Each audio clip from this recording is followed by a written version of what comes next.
With the New Day versus the Usos versus Lucha Dragons in the ladder match. We already said this was going to steal the show, and I feel like it did. I said that Kalisto is going to be the focal point of that fucking match, and sure enough, he was, man. With that big Selena Del Sol. Everything, man. That guy didn't miss a beat. He was the hardest working dude on that in that ring, man. I was so impressed. He got his moment. They didn't get the win.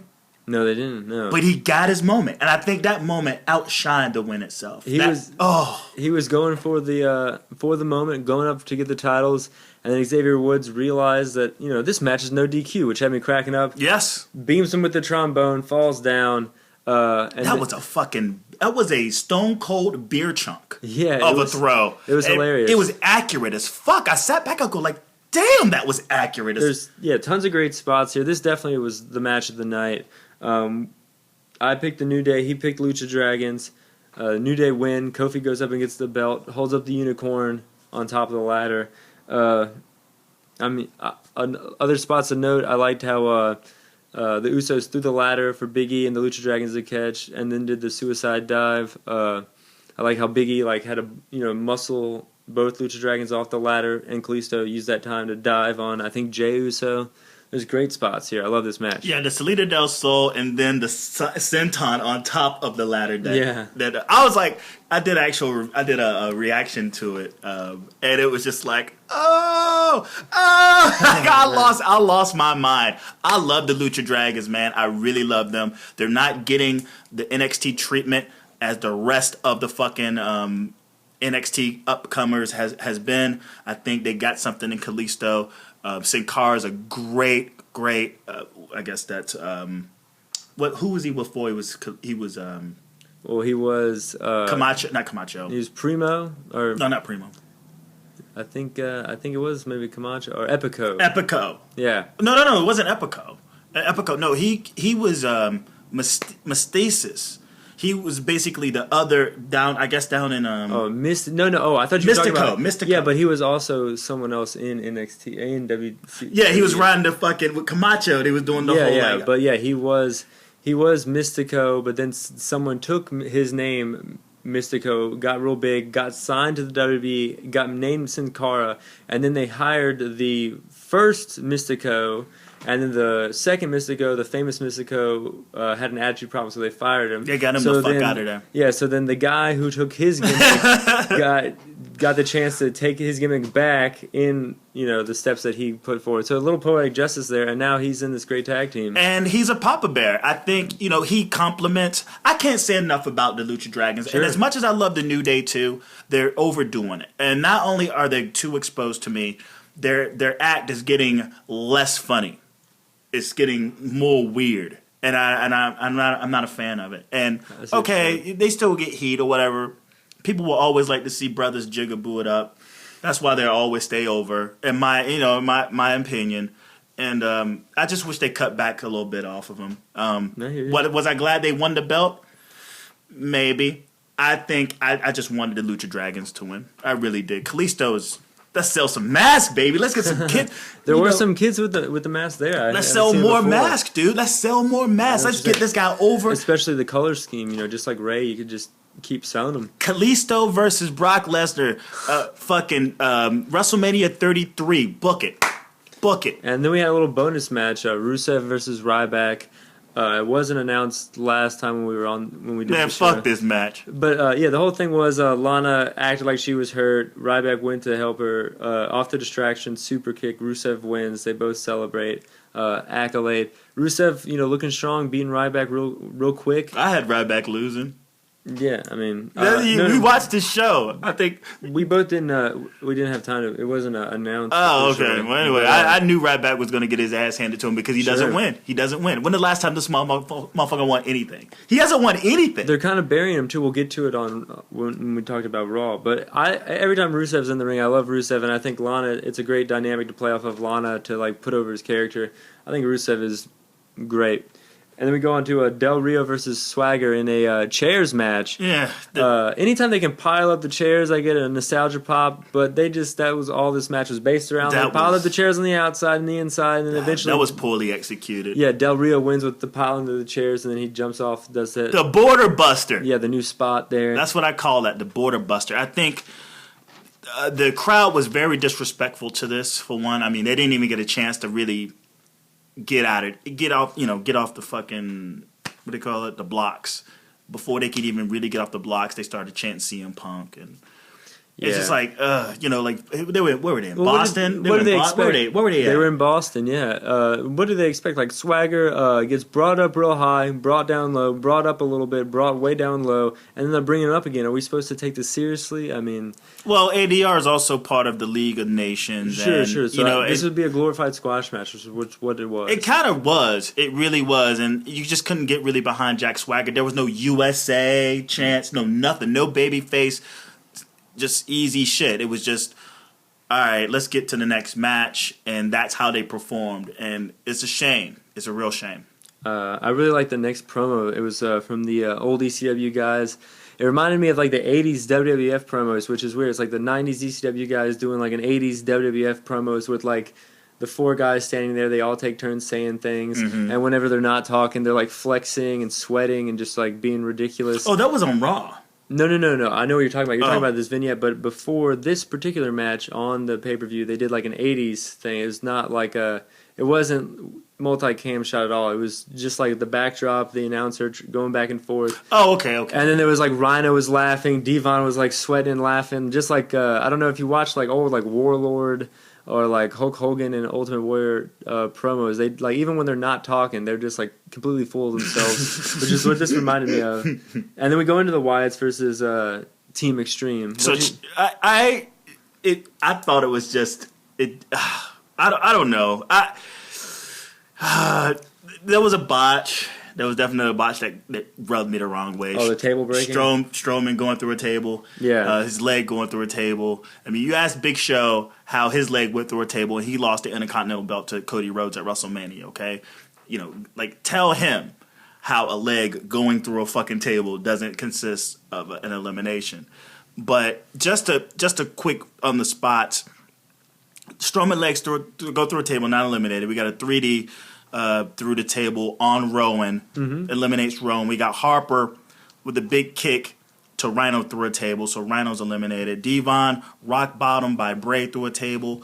Dreamer speared by Harper through a table. Bubba gets the lighter fluid. Yeah, teasing the old ECW spot. And I'm thinking, did Strowman rush that?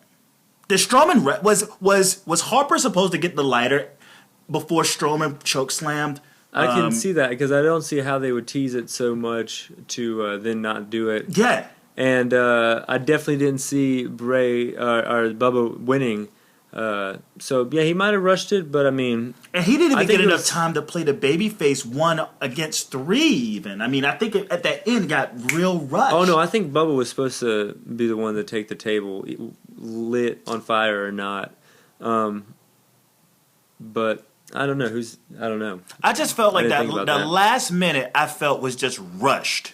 They could have done more with Bubba as the last guy standing against 3 people, play more up on the lighter fluid, and then when it gets lit up, actually him fighting, you think he's going to go down, but he actually eventually goes through the table. But I just felt I think it was rushed. And I swear to God, Bray didn't need to be in this. He didn't need to be in this. I still wish Bray had nothing to do with this whatsoever. I hear what you're saying. And that puts we both picked the Wyatt family. We both picked Del Rio. So Peter has 2, and I have 3 because I picked the New Day in the first match, if you're keeping track at home. Then we had Owens versus Dean Ambrose. We both had Owens in this. And even though you said last week and everyone was kind of thinking this was kind of a throwaway match, Dean Ambrose ends up winning the IC title. Good match. I definitely didn't see it, so a little bit of a surprise on a pay-per-view can't hurt, and I don't mind seeing Ambrose with the title. I think he's just going to have more matches with Owens and Dean, and they seem to be put on good matches. What do you think, Peter? Kevin Owens did his best to try to like ground and pound Ambrose, but Ambrose, he got too much Benoit in him, man. He got too much Benoit. He refuses to stay down, man. I mean, it's like, nope, sorry, we're gonna keep this video game 50-50. It frustrates me. So I think if I tune out, man. If they had Owens winning, knowing what they were gonna do with the main event, I think it would have just brought the crowd down. I think this made it a little bit more exciting, bringing the crowd back up from maybe the earlier matches. But even on top of that, it wasn't a strong win. It was basically a reverse Karana. Mm-hmm. It was Karana into a roll up, and for the 3 count. And he wasn't really. It didn't even. He just happened to win by chance. It wasn't like a strong victory for Ambrose. So I don't really consider him winning the belt something that was like this big deal of a win to sort of put himself as like the lunatic fringe, you know? I think he's kind of more over for the belt anyway. I mean, he's wrestled for the world title multiple times, but at least I guess he does look triumphant, where in the world title picture he kept losing. I thought he looked real strong. They're even diving in the crowd. I really liked this match. I thought it was great. He pulled a CM Punk. Yeah, he definitely did. But here's the thing. Or like a Chris Jericho when he in a pay-per-view where it's table, ladders, and chairs, and there's not one stipulation of anything for a guy called the Lunatic Fringe. I just found it to be kind of lackluster. I think the wrestling match itself, again, I tuned in and out because it was a 50-50 match. I think at least if a chair or a table or something was involved, a kendo stick, I could have been a little more interested in it because it would have went along more with the gimmick that he's out of control, and he would have pulled out like some zany shit and got the victory a little stronger. Not saying that would make Owens weak. He did lose to a weapon. You see what I'm saying? So, I don't know. I just congratulations, Dean Ambrose. You made it to the Wall of Champions. There you go. Storyline since before Mania there. Dude, wow. But yeah, we both had Owens, so we're still stuck at 3 for me, 2 for Peter. Going on to Paige versus Charlotte. We both had Charlotte, and still kind of coming out of that heel character more and more, Charlotte. She's her dad now. She's basically taken on the Ric Flair gimmick. She did the flop. She did the unconscious flop out of the corner. That was. I feel like. I mean, I like the way they're doing it, but she was definitely better as a heel in NXT. But I don't think she's ever going to get out from under the shadow of her dad now, especially. The entire Divas Revolution right now is Ric Flair Revolution. It's the Ric Flair illusion right now, and he's interfering, like he's basically sucking the life.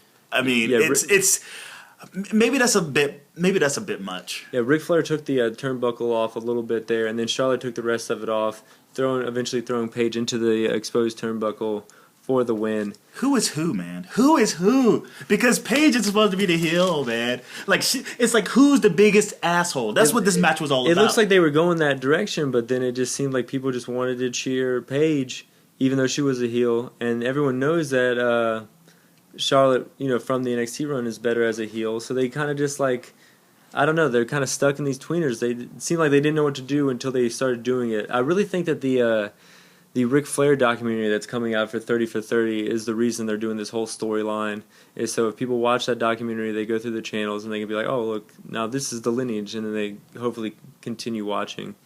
I think that's why they flipped it, but for someone who's been watching this whole time and probably would watch anyways, it does seem like convoluted. But, well, not as convoluted as is Charlotte is the lackey for Rick rather than her own person. Maybe they could have like Paige versus Rick, the old man versus young woman. It seems that would be the way to go. Honestly, it seems it would be the way to go. All jokes aside, it seems that he's more of the villain because as soon as Paige brought everything to light when Charlotte first won, the first thing that she targeted was her father. She's actually made contact with her father. Her father, Papa Flair, was part of the reason why she lost and everything. So that looks like more of the feud than anything. Charlotte looks like a Pokemon out there. And I don't know how they will play this out. Like, do you think they would go with like an intergender match, Paige versus Ric Flair? Maybe a tag match or something like that, but I don't think they're going to do that. They've definitely, I think they've. It would be interesting as fuck, though. Besides, I think Karma being in the Royal Rumble this year, or a few years ago, they said I don't think they were ever going to do that again because of the China thing. And then they've kind of steered clear to that trend going on in the Indies, like I would say, like last year. So I don't know if they're going to do that, especially Rick retired and everything. But here's the thing, and Rick is retired. But what if he came out of retirement to do an intergender match to put over Paige? It would just be him versus Paige. I don't think so. I think it would have to be at least a tag for Rick to say he's got a legacy and an ego to look after. All right. I mean, I'm just throwing it out there. It seems interesting, but it does seem like the storyline is more Paige versus Rick. Personally, I think that would be funny to watch, especially because I think Paige and Rick are definitely outperforming Charlotte in this feud. Yeah, Rick even puts the foot on the rope when she puts the Rampage on. It was good. And then he afterwards. One thing that bothered me was they showed Team Bad in the back with wigs on, the PCB wigs on, and I was like, this is stupid. Chill it with the New Day bad stuff. Like chill out. Like don't make them into the New Day, okay? Especially while there's this one girl in it named Sasha Banks that could actually stand alone and be a superstar on her own right. Don't have her doing some dumb gimmick shit and shaking her ass. She's better than that. She really is. She really is better than that. And that didn't compliment. And at the end, when he was styling or profiling, he throws the fucking jacket. Michael Cole's face, he was not pleased. Oh, he threw it and he said something like, that's for you, or some shit like that. He's like, JBL. I think he'd call it JBL. He threw it, and then it was like a shot to the commentator's booth. And seriously, Michael Cole looked like straight up, like breaking the fourth wall, like kayfabe. Good. He was so mad. And then they shot to him because they went backstage after the fucking K Jewelers spot. That's the new sponsor, it seems. That was wild. That was weird. When Lynch confronts Charlotte and Flair in the back, it shoots back to how they won. It's like I don't like how you won. Blah blah blah blah. Flair's like, fuck off, bitch. Let's do this. Woo! Silent profile. Yeah. They shot back to Cole, and he still looked pissed. He's just like not pleased whatsoever. So I don't know. We'll see what happens with this. But I don't know where they go. I seriously, I don't know where they go. It's like, how do you make this interesting now? Yeah, they're definitely going to have to build someone else up to wrestle Flair because as good as Paige is, as good as Flair is, I think it's getting stale quick. Like, we got to move on. We hit him with the shock factors. We changed everything up, made it all convoluted. Let's get a solid face up there to wrestle Charlotte. And then we go into the main event. Wow, we're already at the main event. Oh, yeah. And not many matches. All the matches were very long. Sure. Only one real surprise with the Ambrose victory. We both had Charlotte winning there, so he goes up 3, I go to 4. I had Roman winning. He had Sheamus. And I think this match, for all intents and purposes, was pretty good. The crowd was definitely into Roman here, going up for it's finally his time. But then Del Rio and Rusev run out, attack him. He Superman punches everybody, tries to get there, but eventually too many bro kicks. Sheamus gets the belt. People were pissed. ADR. You already mentioned ADR Rusev coming. Yes, okay. I did. The big spots. I think Reigns. Your same beef with Finn Balor. Getting too much offense against Samoa Joe. Mm-hmm. Reigns gets way too much offense against Sheamus. The big spot, the white noise on the table outside, that looked pretty brutal. Mm-hmm. Samoan drop on the ladder, looked pretty brutal. ADR Rusev coming out looking like idiots. And the best thing that happened to Barrett was having that small neck spasm.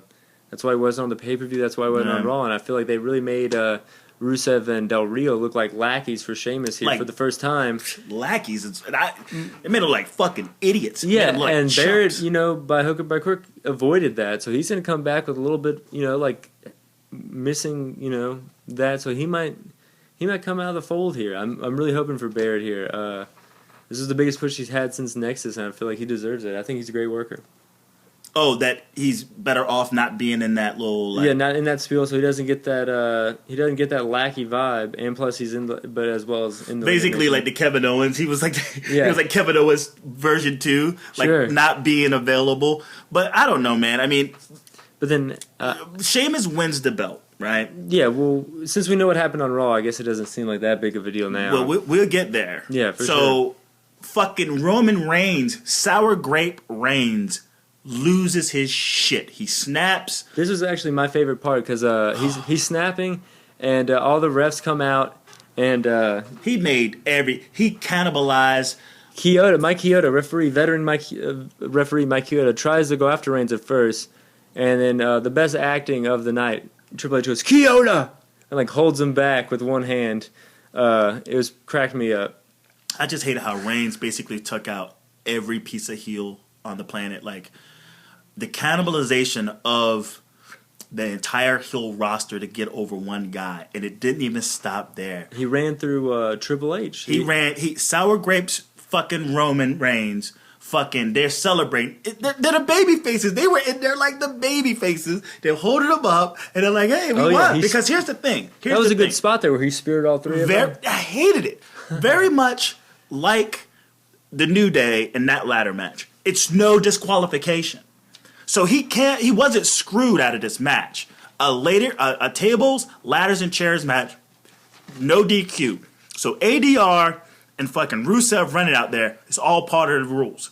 So it wasn't like he got screwed out of it. He snapped because yet again he got screwed out. It was no DQ, so there's no excuse there. Oh, come on. I mean, but another person getting involved is still like... No, fuck that. It's no DQ. It's no DQ. Sure, it's not a 2-on-1, but...